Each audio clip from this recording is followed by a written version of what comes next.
He titulado la enseñanza del día de hoy, daño colateral. Esta expresión generalmente se utiliza para indicar las consecuencias que personas inocentes sufren debido a la mala decisión de una u otras personas. Por ejemplo, cuando escuchamos en las noticias que una familia iba en el vehículo familiar y tuvieron un accidente porque el que iba manejando, que era el padre, estaba en estado etílico. ¿Quién tuvo la culpa allí? Aquella persona que decidió conducir ebrio. Pero lamentablemente por esa mala decisión, toda su familia sufrió las consecuencias. Es decir, sufrieron un daño colateral. Personas inocentes que son víctimas por la mala decisión de otra persona. ¿Me estoy explicando? Esto lo vemos en la guerra. Civiles muertos, inocentes muertos que no tienen absolutamente nada que ver en el conflicto, por las decisiones de los presidentes y de los gobernantes que deciden entrar en guerra. Daño colateral, víctimas de las malas decisiones de otras personas. Y a continuación vamos a ver algunos daños colaterales. Precisamente vamos a ver 3 daños colaterales en diferentes escenarios. Y el primer escenario que le quiero presentar es el daño colateral causado por las malas decisiones de un ministro del Evangelio. Cuando decimos un ministro, estamos hablando de un servidor, de aquel que está ocupando un cargo en el cuerpo de Cristo. Daño colateral causado por las malas decisiones de un ministro del Evangelio. En el Antiguo Testamento vemos cómo el pueblo de Israel conquistó la ciudad de Jericó. Recordamos que esta era una ciudad numerosa, era una ciudad fortificada con grandes muros, era una ciudad que tenía un gran ejército, hombres de guerra totalmente preparados, capacitados y un gran armamento bélico. Israel gana la batalla, conquista a Jericó. Los muros fueron derribados, pero a continuación, a diferencia de Jericó, Israel tenía que enfrentarse a una pequeña ciudad llamada Ai. Pocos habitantes, su ejército era pequeño y su armamento bélico, a diferencia del de Jericó, no era nada comparado. Pero lo insólito es que cuando se enfrentan a la pequeña ciudad de Ai, el ejército de Israel sale derrotado, sale vencido, salieron huyendo y muchos del ejército murieron. Ante esto hay una pregunta en todo el pueblo y todo el ejército. Y la pregunta es, ¿qué sucedió? ¿Qué sucedió? ¿Por qué se perdió la batalla? Una batalla que estaba prevista ganar. Una batalla que no tenía por qué haberse perdido. ¿Qué sucedió? Era lo que todo el mundo se estaba preguntando. Y era lo que Josué, que para aquel entonces era el jefe del ejército, le pregunta a Dios: Dios, ¿qué pasó? ¿Por qué perdimos esta batalla que deberíamos haberla ganado? ¿Por qué perdimos esta batalla que tú nos permitiste pelear? Y es cuando Dios le responde. Vamos a ver lo que dijo Dios. Josué, capítulo 7, verso 10. Hoy nos vamos a estacionar en el libro de Josué. Y vamos a estar leyendo la Biblia, la palabra de Dios para todos, que ya la tiene en su pantalla. Por favor, apunte. Josué capítulo 7, verso 10. El Señor le dijo a Josué, levántate, ¿por qué te postras así? Israel ha pecado y ha roto el pacto que les ordené. Han tomado algunas de las cosas que les ordené destruir. Mire, han robado, han mentido y la han puesto entre sus pertenencias. Ajá. Cuando Dios envía al pueblo a enfrentarse ante la ciudad de Jericó, les da una orden específica. Y esta orden fue que cuando destruyan la ciudad, no debían tomar absolutamente nada.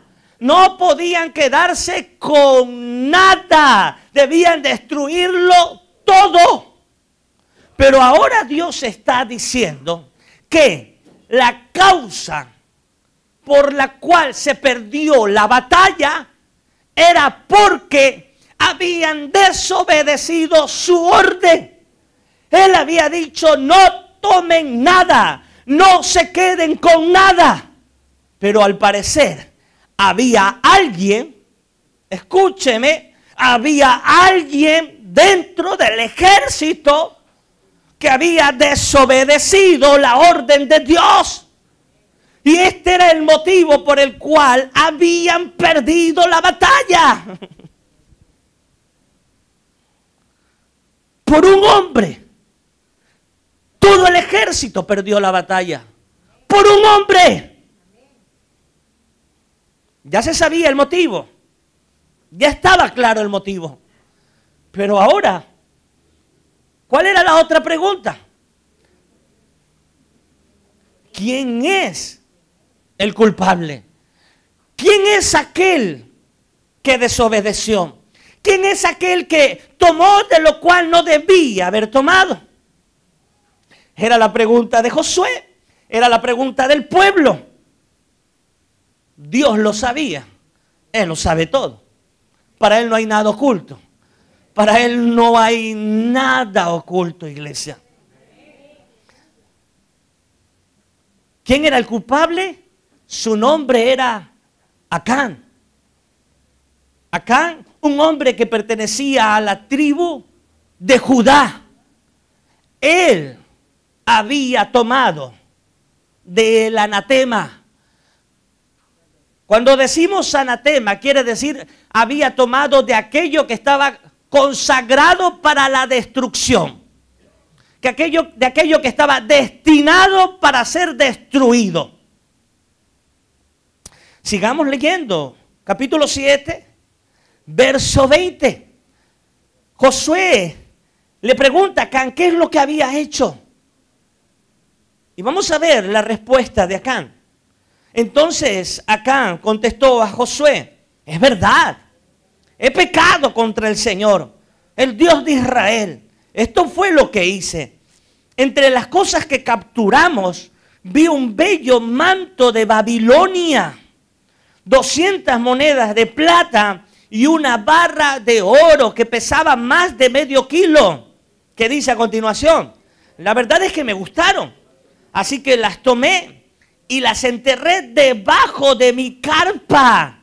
La plata está debajo de todo esto. Enigma resuelto.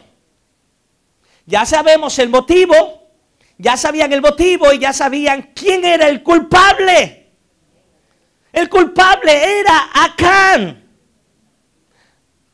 ¿Por qué habían perdido la batalla? Por la culpa de un hombre.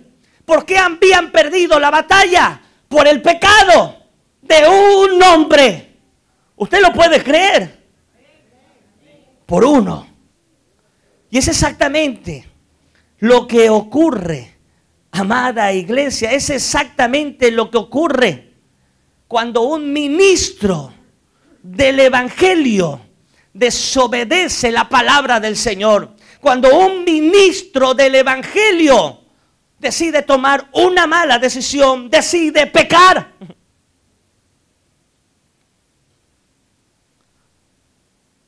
Cualquiera sea su posición en la iglesia, sea pastor, sea maestro, sea evangelista, sea un líder de célula, sea un líder de música, cualquiera sea su posición. Cuando un ministro toma una mala decisión, no solo afecta su vida, afecta a todo el ejército del cual pertenece. No sé si me está entendiendo. Mire, cuando un ministro del evangelio peca, no solo es afectado él, es afectado todo su ejército, es afectado todo el departamento del cual él pertenece y está sirviendo en la iglesia. Y es afectada toda la iglesia. Cuando la iglesia está perdiendo batallas, hablando en el ámbito espiritual, una pregunta que hay que hacerse inmediatamente es: ¿hay un anatema? ¿Hay algo que está escondido? ¿Hay alguien que está pecando? ¿Hay un Acán? Es la pregunta que inmediatamente hay que hacerse. Querido líder, si tu ministerio está menguando, la pregunta es: ¿qué está sucediendo? ¿Por qué estamos perdiendo la guerra? Querido hermano, si tu vida espiritual está menguando, la pregunta es: ¿qué está sucediendo en mi vida? ¿Acaso tengo escondido un lingote de oro, un manto babilónico? ¿Qué está sucediendo?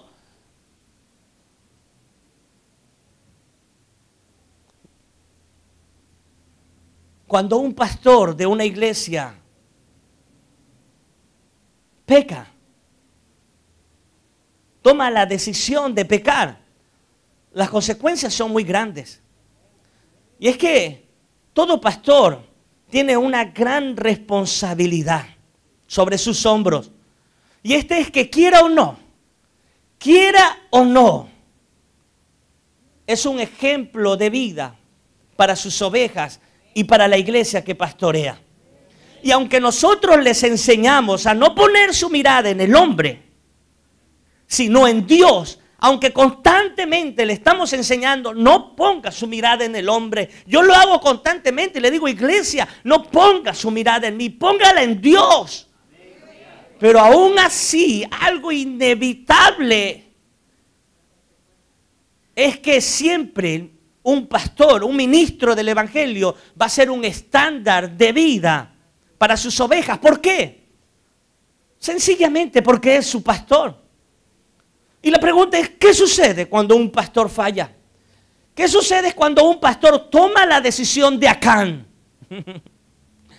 Para responder a esta pregunta me parecen muy acertadas las palabras del Señor Jesús, aunque las dijo en otro contexto, pero la expresión la voy a rescatar. Solo apúntelo. Mateo capítulo 26, en la Reina Valera, Mateo 26, 31. Entonces Jesús les dijo: todos vosotros os escandalizaréis de mí esta noche, porque escrito está. Y a continuación rescato las palabras que me interesan. Heriré al pastor y las ovejas del rebaño serán dispersadas. Mire la figura que ahora nos describe el Señor Jesús. Pastor herido, ovejas dispersas. Pastor herido, ovejas que ya no tienen rebaño. ¿Y cuántas ovejas hoy en día están heridas? ¿Cuántas ovejas hay lastimadas? ¿Cuántas ovejas hay hoy en día que un día tenían un rebaño, que un día tenían un pastor, pero por sus malas decisiones hoy no lo tienen? Ovejas que un día servían, eran grandes siervos de Dios, pero por la mala decisión de un pastor no han querido saber nada del evangelio, nada del servicio, porque se han quedado marcadas, se han quedado heridas. Este es el gran problema de tomar la decisión de Acán, ministro del evangelio. Este es el gran problema de tomar malas decisiones. Siempre va a existir un daño colateral. No solamente vamos a ser afectados nosotros, sino nuestra familia, y como ministros del evangelio, la iglesia del Señor. Hay daño colateral, víctimas por las malas decisiones que toman otras personas. Pero si este es su caso, tal vez usted está aquí en este lugar o usted me está viendo y es su caso. Usted fue víctima de la mala decisión de un pastor. Su pastor le falló. Su pastor erró. Su pastor pecó. Y hoy día no quiere saber nada del evangelio. Hoy día no quiere saber nada de congregarse. Hoy día no quiere saber nada de los pastores. Si este es su caso, quiero decirle algo. El único hombre sin pecado se llama Jesús. El único hombre sin pecado se llama Jesús. De allí en adelante, por más santo que pueda ser un hombre, por más ministro del evangelio que pueda ser, por más influyente y reconocido que pueda ser, todo hombre tiene la posibilidad de fallar. Está sujeto a pasiones, como lo estuvo Elías, hombre sujeto a pasiones, aun cuando fue un gran profeta del Señor. Tal vez le falló su pastor, lo entiendo. Tal vez ha sido herido, lo entiendo. Tal vez tendrá que cambiar de pastor, lo entiendo. Pero va a tener que cambiar de pastor, no de Dios. Tal vez tendrá que cambiar de iglesia, lo entiendo. Tendrá que cambiar de iglesia, pero no de Dios. Dios no le falló. Fue el hombre el que le falló. Dios no le falló. Tal vez algún día, iglesia, yo voy a descalificar para ser su pastor. Es una posibilidad. Tal vez un día yo voy a fallar. Tal vez algún día voy a pecar y voy a descalificar para dirigirlo. Pero ese día tal vez usted tendrá que cambiar de su pastor, pero no de Dios. Porque su Dios siempre permanecerá fiel para con usted. La peor decisión que puede tomar una persona cuando el pastor le ha fallado es darle la espalda a Dios. Porque el único que pierde es la persona. Daños colaterales, víctimas de las malas decisiones de personas. Hoy se escucha mucho decir, yo no quiero saber nada del cristianismo porque tal ministro lo vi haciendo eso, a tal pastor lo vi haciendo eso, a tal líder. Mira cómo un día cantaba y ahora lo que hace. Mira cómo un día enseñaba y ahora está en el mundo. No tiene que ser motivo para que nosotros desviemos nuestra mirada de la meta. Sigamos adelante, no seguimos al hombre. Y eso no tiene que ser motivo también para que usted pierda la fe y la confianza en buenos ministros que existen. Porque hay ministros temerosos de Dios aún. Hay un remanente que no ha doblado sus rodillas a Baal. Aún existen hombres y mujeres que están haciendo la obra de Dios con pasión y con pasión. Aún lo existe. Daños colaterales por las malas decisiones de un ministro. Un segundo escenario. Son los daños colaterales causados por las malas decisiones de un miembro de la familia. La mala decisión de Acán produjo que el ejército al cual pertenecía perdiera la guerra. Pero esto no era lo más lamentable, porque todo esto iba a ocasionar una gran desgracia a la familia de Acán. Una gran desgracia. Y leamos para ver qué es lo que sucedió. Verso 24 del capítulo 7. Luego Josué y los israelitas agarraron a Acán, descendiente de Zera, con la plata, el abrigo, es decir, el manto babilónico, la barra de oro, sus hijos, subráyelo, sus hijos, sus hijas, su ganado, su burro, sus ovejas, su carpa y todo lo que pertenecía, y lo llevaron al valle de Acor. Y Josué le dijo, ¿Por qué nos trajiste la desgracia? Hoy el Señor te traerá la desgracia a ti. Entonces todos los israelitas lo mataron a pedradas y lo quemaron. Murió Acán. Pero ¿quién también murió? ¿Quién también murieron? Sus hijos. Mire cómo el pecado empieza a trascender. Porque a veces simplemente decimos, bueno, mi mala decisión solo me afecta a mí. No lo es así. Hay daños colaterales.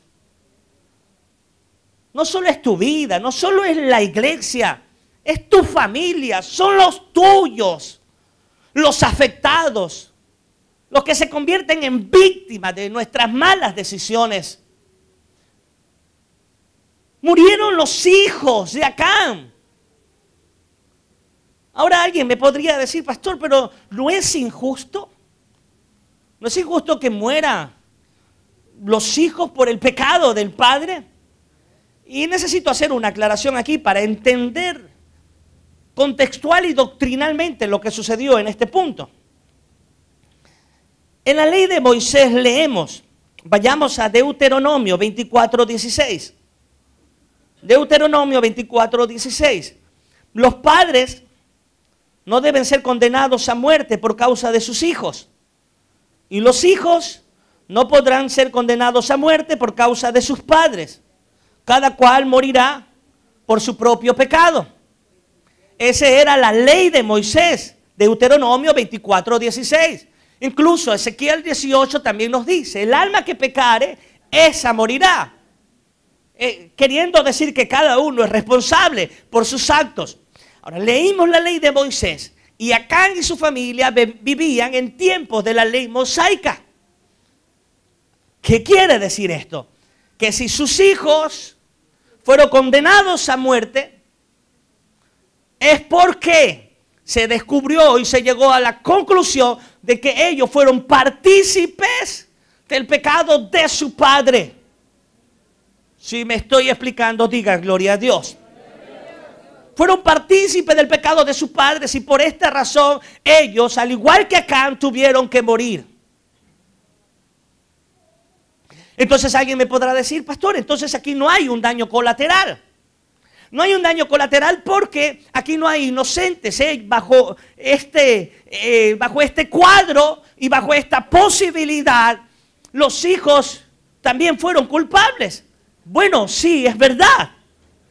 Pero algo que debemos tener claro en esto es que si no hubiera sido por la mala decisión de este padre, si él no hubiera llevado el anatema a la casa, porque en la propia casa lo tenía escondido, donde sus hijos vivían, lo tenía escondido, queridos padres, escuchen. Porque a veces es en nuestra propia casa donde tenemos escondido el anatema y donde nuestra familia se convierte en víctima de nuestras malas decisiones. Si él no hubiera llevado el pecado a casa, si él no hubiera transgredido la ley de Dios, esto nunca hubiera ocurrido, no hubiera dado pie para que sus hijos tomen una mala decisión. Hoy en día vemos a hijos borrachos. ¿Por qué? Porque sus padres, desde pequeños, como que si fuera un juego, le están dando de beber alcohol y cerveza. Llevando la maldición a la casa. Y luego nos decimos, ¿por qué mi hijo hace esto? Porque como padres fuimos culpables. Vemos a jovencitas que apenas empiezan la adolescencia, ya toman malas decisiones. Y luego nos preguntamos, Señor, ¿qué hice? La pregunta sería, ¿qué no hice? ¿Por qué no me puse firme? Cuando nosotros mismos le damos la libertad para que hagan lo que quieran, somos nosotros los que llevamos el anatema a la casa. ¿Cómo le vamos a exigir a nuestros hijos que no hagan algo cuando nosotros como padres lo hacemos? ¿Cómo le vamos a exigir que no sean un borracho si nosotros lo somos? Que no sean un alcohólico si nosotros lo somos. Que no digan malas palabras si nosotros lo hacemos. Que no mientan si nosotros lo hacemos. El pecado de Acán trascendió y el daño colateral no solamente fue para el ejército, sino también, tristemente, para su familia. ¿Qué sucede cuando un hombre o una mujer quebrantan el pacto matrimonial? ¿Quiénes son los afectados? Los hijos. ¿Qué culpa tienen ellos? ¿Qué culpa tienen ellos de las decisiones que toman papá y mamá? Simplemente son víctimas. Están sufriendo un daño colateral por las malas decisiones de papá y de mamá. Y como consecuencia de la destrucción de este matrimonio, de haber quebrantado el pacto matrimonial, en otro hogar nace un hijo bastardo. Un hijo bastardo es aquel que no nace dentro del vínculo matrimonial. ¿Y usted sabe cuánto sufre un hijo en su condición de bastardo? ¿Cuántas humillaciones? Y pregunto, ¿qué culpa tiene él? ¿Decidió nacer? No, las decisiones las tomó él. La tomaron sus padres. Pero están siendo víctimas de un daño colateral, víctimas de decisiones que ellos nunca tomaron. Y aún en esto nosotros como cristianos y muchos cristianos maduros son totalmente inmaduros. Porque decimos, mira ese hijo, es un bastardo, yo ni lo quiero ver, es el hijo de una aventura. ¡Caray! ¡Qué cristianismo! Se nos va a los pisos, se nos va a los pies el cristianismo y la compasión. Y yo te pregunto, ¿y qué culpa tiene ese hijo bastardo para que tú lo estés señalando? Deberíamos amarlo porque él no eligió nacer. Él no eligió nacer. Está buena la palabra.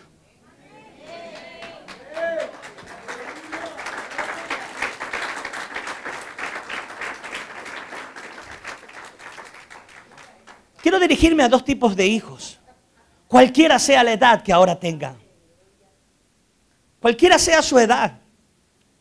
Primero quiero dirigirme a aquellos que sufrieron el abandono de sus padres. Tal vez usted nunca conoció a papá, o porque murió, o porque tal vez lo abandonó, lo dejó. Mire, entienda algo primero, usted no es culpable. Tal vez le han hecho creer que usted es culpable. Usted no es culpable. No, usted no es culpable. No se sienta culpable. Tal vez papá le hizo falta. Usted veía a sus amiguitos en la escuela con su papá, con su mamá, y tal vez usted no lo tuvo, no la tuvo. Y eso ha sido fuerte para usted. Pero usted no es el culpable de las decisiones de papá y mamá. No es culpable. Escúcheme. Es una víctima. Ha sufrido daños colaterales, pero si hay algo que usted puede hacer, y es aprender de los errores de papá, para usted no cometerlos con sus hijos. Es lo que puede hacer. Usted no puede hacer nada por cambiar el pasado, usted no puede hacer nada por cambiar las malas decisiones de papá y de mamá, pero sí puede hacer algo para usted tomar nuevas decisiones. Tal vez usted no tuvo un buen ejemplo de papá en la casa, no tuvo un ejemplo de mamá en la casa, pero hoy tiene el ejemplo del Padre de los cielos que le ama con infinito amor, que ha entregado a Jesucristo por usted. No puede cambiar el pasado, pero puede cambiar el futuro. Pastores, que no fueron mis padres, no fueron buenos conmigo, pues usted decida ser un buen padre. Pastores, que mis padres me maltrataban, pues usted decida amar a sus hijos. Pastores, que mis padres, aunque tenía la oportunidad y tenía la condición, nunca me dio nada, pues usted decida ser un padre y una madre diferente en el nombre de Jesús. No permita que sus hijos sufran al igual que usted. No permita que sus hijos sufran daños colaterales por sus malas decisiones. Quiero dirigirme también a aquellos hijos que crecieron bajo el título de hijos bastardos. Tal vez sufriste humillaciones, sí. No es tu culpa también. Entiéndelo, no es tu culpa, no lo decidiste. Eres una víctima. Estás sufriendo y has sufrido un daño colateral. Pero hoy quiero decirte de parte de Dios esto. Y aquí hay personas que necesitan recibir esta palabra. Hay personas que hoy necesitan recibir esta palabra. Escúchame. En Cristo tú eres hijo legítimo. Porque Dios no tiene hijos bastardos. Dios no tiene hijos bastardos. Dios tiene hijos legítimos. Y en Cristo tú eres legítimo. Oh, aleluya. Hay alguien que esta palabra es tuya. Hay alguien que necesita esta palabra. Oh, como bálsamo en su corazón. Tú no eres un bastardo. Tú eres legítimo en Cristo Jesús. Tal vez para tus padres fuiste un error. Tal vez para tus padres fuiste producto de una infidelidad. Fuiste producto de una mala decisión. Pero escúchame, para Dios no eres una casualidad. Para Dios eres un hombre y una mujer con un propósito eterno. Con un propósito eterno. Y prediseñado desde antes de la eternidad para tu vida. No le permitas al diablo acusarte y señalarte. No le permitas a nadie que te señale y te diga que eres un bastardo. Levanta tu mano, levanta tu voz y dile: yo soy hijo legítimo. Dios me ha hecho un hijo legítimo. Tal vez fue una casualidad de papá, de mamá, pero para Dios soy un propósito eterno. Aleluya. Ahora vámonos al otro lado del río. Y cuando no son los padres, sino los hijos, aquellos que toman las malas decisiones. Cuando un hijo toma una mala decisión, ¿quién es el que sufre? Padres, especialmente una madre. Cuando un hijo equivoca el camino, cuando es un borracho, un alcohólico, un mujeriego, aquel hijo que está en la cárcel, ¿quién es la que sufre? La madre. Escúchame, hijo, no es justo que aquel ser que te dio la vida sufra a causa de tus malas decisiones. No es justo. No es justo que aquel ser que te engendró y te dio la vida esté sufriendo, sea víctima de tus malas decisiones. No es justo. Ahora mismo arrepiéntete. Ahora mismo vuélvete al Señor. Ahora mismo decide ser una persona nueva. El mejor regalo que le puedes dar a tu madre y a tu padre, le has hecho sufrir. Sé honesto. Sé honesto, di sí.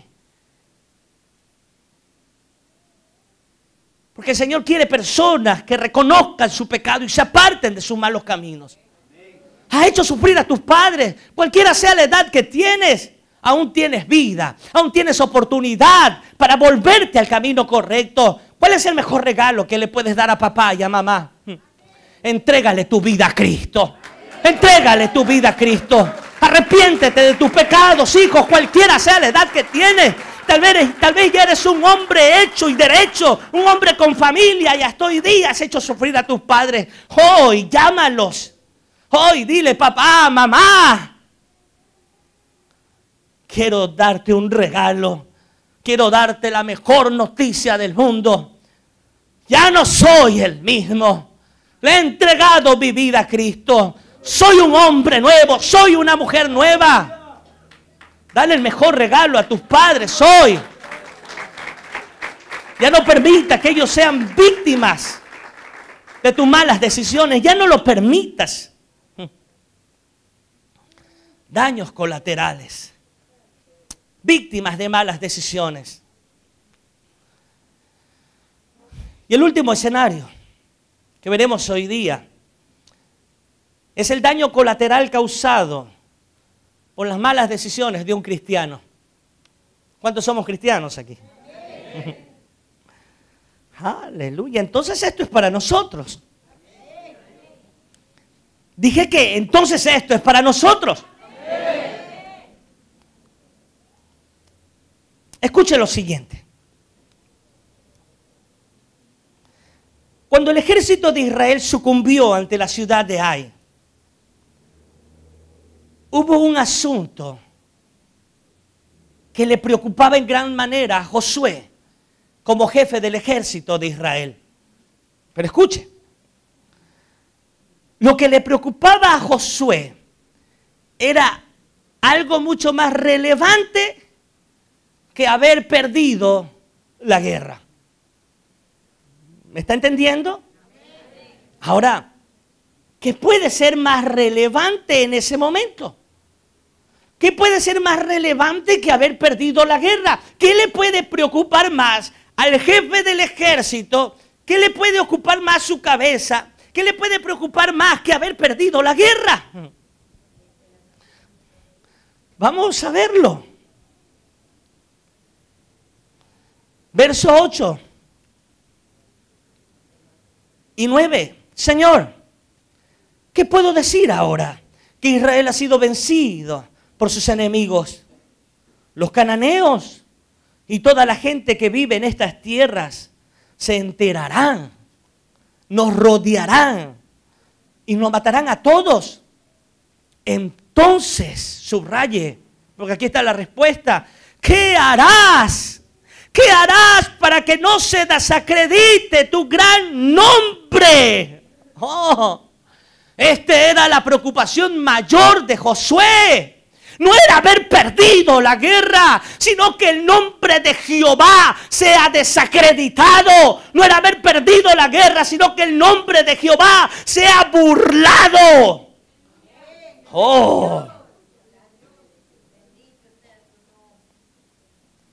Esta era la preocupación de Josué. El apóstol Pablo tenía una preocupación muy parecida. Y dirijámonos un momento al Nuevo Testamento, por favor. Romanos capítulo 2, verso 21. Reina Valera. Entonces, ¿por qué en lugar de enseñar a otros, no te enseñas a ti mismo? Tú le dices a la gente, palabra de Dios para todos.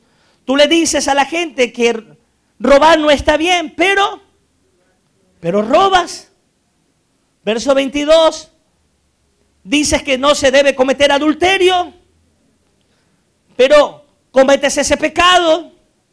Dices que detestas a los ídolos, pero entras a robar en sus templos.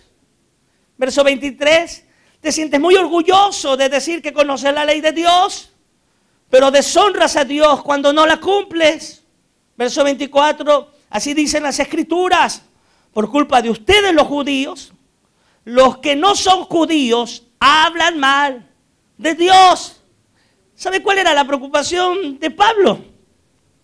Era esta, que por culpa de los judíos, de aquellos que tenían la ley, que decían amar la ley, que decían enseñar la ley, cumplirla, y no lo hacían. No lo hacían porque ellos se jactaban de cumplirla. Ponían cargas pesadas sobre los otros, pero ellos no lo hacían. Pablo le dice, por culpa de ustedes, judíos, los que no son judíos, hablan mal de Dios. Mire la preocupación de Pablo. Ahora, iglesia, yo creo que me está entendiendo. Yo creo que me está entendiendo. Mire, la preocupación de Josué y la preocupación de Pablo debe ser nuestra preocupación. Debemos como cristianos preocuparnos para que el nombre de nuestro Dios, jefe y comandante no sea desacreditado. Esa debe ser nuestra preocupación mayor.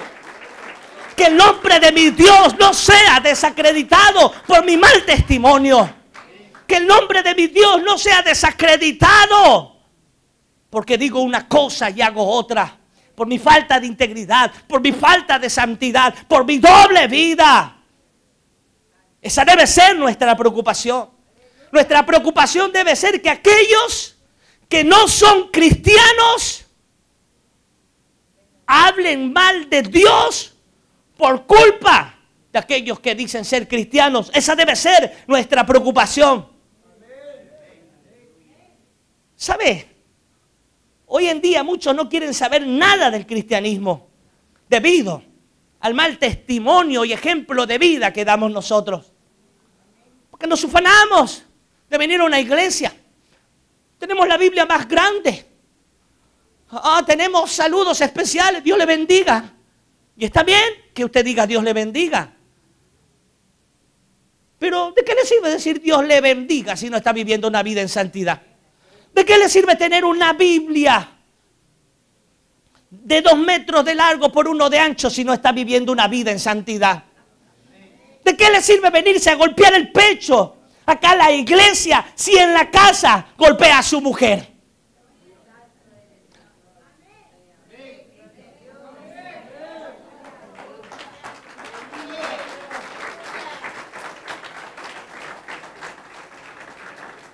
Pablo estaba preocupado y dice, ustedes que dicen que no hay que robar, roban. Ustedes que dicen que no hay que hurtar, hurtan. Ustedes que dicen que no hay que fornicar y adulterar, lo hacen. Y esa es la gran preocupación de la iglesia. Por eso muchos blasfeman del cristianismo. Se burlan en nuestra cara, se burlan. Si los cristianos son unos mentirosos, son unos hipócritas, son unos falsos. ¡Basta ya! Basta ya, debemos hacer un alto, levantarnos y decir, no, estás equivocado, aún hay cristianos verdaderos. Y usted debería decir, yo soy uno de ellos. No cristianos perfectos, porque no existen cristianos perfectos, pero sí verdaderos. Oh, ya basta de que las personas blasfemen del evangelio. Ya basta que las personas pisoteen el nombre de Jesús y su sangre por el mal testimonio de los cristianos. El evangelio ya no puede ser una víctima. Cristo no puede ser una víctima. La palabra de Dios ya no puede sufrir daños colaterales por nuestras malas decisiones, iglesia. Basta ya. Hoy les convoco a vivir una vida verdadera. Hoy les convoco, iglesia, a vivir una vida en santidad. Hoy les convoco, iglesia, a hacer libros abiertos. Tal vez muchas personas la única Biblia que leerán será su vida.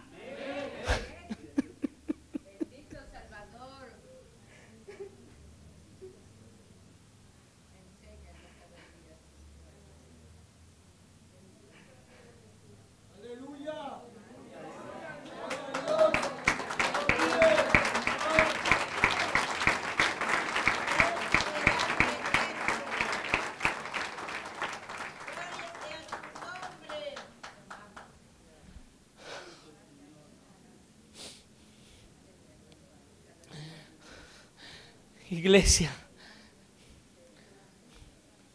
esta carrera de fe no tiene que ser un pasatiempo. Esta es la carrera y la profesión más honorable que cualquier persona pueda ocupar sobre esta tierra. Sus títulos se terminarán aquí y no trascenderán en lo absoluto. Su conocimiento, su fama, su dinero y sus bienes quedarán aquí. Pero esta bendita profesión de fe trascenderá el tiempo. Oh, hermanos, vivamos vidas cristianas verdaderas. Que nadie hable de nosotros. Que nadie blasfeme el nombre de Cristo. Oh, que la gente anhele ser luz como lo somos. Que la gente anhele ser como tú, porque eres como Cristo. Que la gente vea en ti la luz de Cristo. Ya deja de ser instrumento del diablo para que blasfemen del nombre de Cristo. Deja de serlo, arrepiéntete. Porque muchos tienen fama de estar vivos, pero realmente están muertos. Y lo único que estás haciendo es permitir Que la gente hable de tu Cristo. El que tiene oídos para oír, que oiga lo que el Espíritu dice a la iglesia.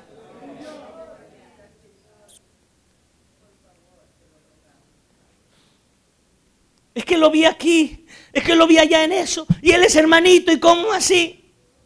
Y él sirve en la iglesia, ¿y cómo así? ¿Hasta cuándo? El evangelio no puede sufrir daños colaterales por nuestra irresponsabilidad como cristianos. O somos de Cristo, iglesia, o no lo somos. O están contra mí, o están conmigo, o están contra mí, dijo el Señor. No podemos servir a dos señores, iglesia. Porque serviremos a uno y menospreciaremos a otro. Y aunque esto esté en el contexto del dinero, también lo podemos traer a colación hoy día. Si Baal es Dios, seguidle, dijo el profeta Elías. Y si Jehová es Dios, id en pos de él. Pero no sirváis a dos señores. Toma la decisión y sirve a uno. Yo por mi parte, dijo Josué, y lo digo yo, mi casa y yo serviremos. Hemos decidido servir a Jehová.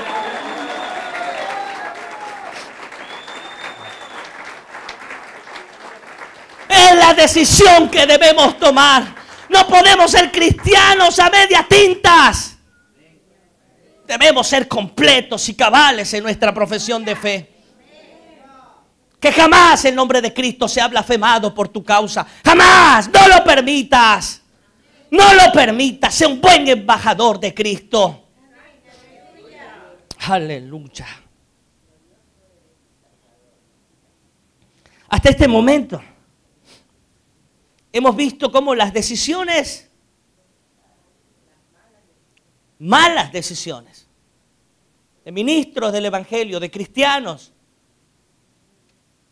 de padres de familia, mujeres, madres de familia, han provocado daños colaterales.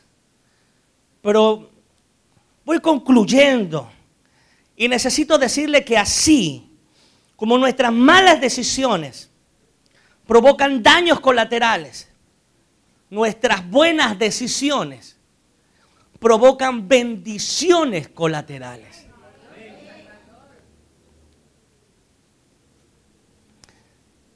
Este es el caso de Abraham. Leamos, por favor. Génesis capítulo 12. Ahora sí, Reina Valera del 60.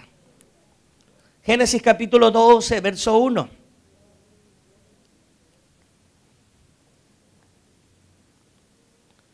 Pero Jehová había dicho a Abraham: vete de tu tierra, de tu parentela y de la casa de tu padre a la tierra que te mostraré. Verso 2. Y haré de ti una nación grande y te bendeciré y engrandeceré tu nombre y serás bendición. Miren lo que le dice el Señor: si tú obedeces mi palabra, vamos a leer el verso 2 nuevamente, dice, te bendeciré.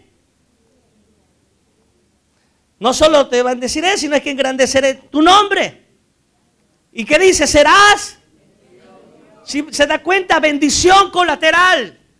Si obedeces mi palabra, serás bendito tú, pero no solo bendición para ti, sino es que serás de bendición. Y verso 3, bendeciré a los que te bendijeren y a los que te maldijeren maldeciré.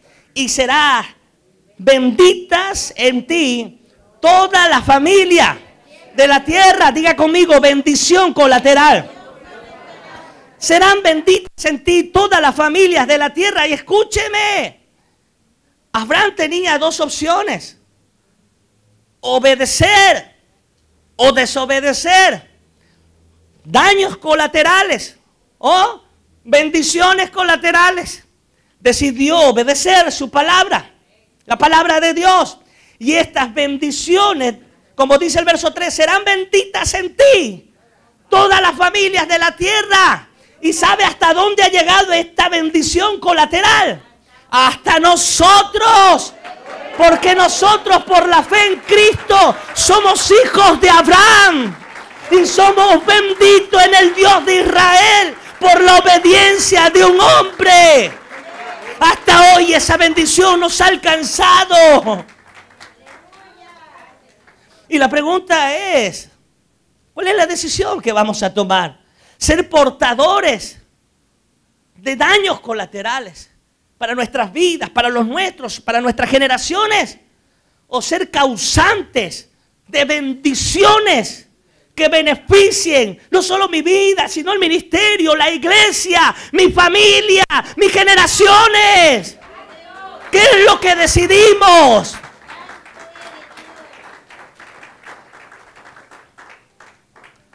Bendiciones colaterales. Probablemente tus decisiones no han sido las mejores, amigo, y has causado gran daño colateral. Primero a tu vida, a los tuyos, a tu familia, a tu iglesia. Has provocado lágrimas de aquellas personas que te aman. Has provocado perjuicio, porque no han sido las mejores decisiones. Pero hoy te invito a que hagas un alto. Hagas un alto ya. Y levantes tus manos y tomes a Jesucristo. Solo Él te puede ayudar. Él te puede ayudar a tomar mejores decisiones. Te invito a que te instruyas en la palabra del Señor. Que no tomes en poco cada día de congregarnos. Porque esta palabra te va a edificar, te va a instruir, te va a enseñar el camino para ser de bendición. Hoy toma la decisión de ser diferente. Hoy toma la decisión de arrepentirte, de pedirle perdón a Dios primero y luego a las personas a quienes has hecho daño. Hoy toma esa decisión. No la vas a poder hacer en tus fuerzas, pero de la mano de Cristo podrás. Hoy dejas de ser portador y causante de daños. Hoy conviértete en un causante de bendiciones colaterales.